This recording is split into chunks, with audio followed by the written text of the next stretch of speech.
I came here, nilikuwa nataka Anani. Hapana, nikalia na msichana wangu, a 3 months old baby, with 5,000.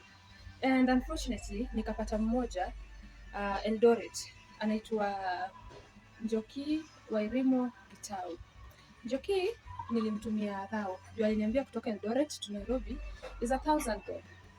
So Njoki mimi nikamtumianga thao. Akuje. Na since nitumie Njoki pesa, Njoki alizima simu. Najua Njoki unanisikiza.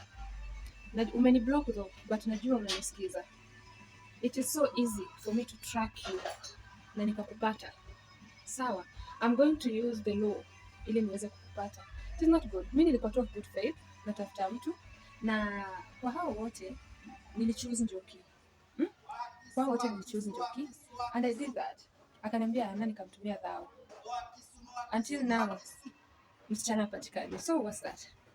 Si kwa kula pesa ya haramu. Ni vibaya sana kula pesa ya haramu. It's not good. Njoki penye uko, relax, okay? Someone ate your money. Okay? Don't cry. Sawa sawa. Njoki umenisikia. I'm using the law. We are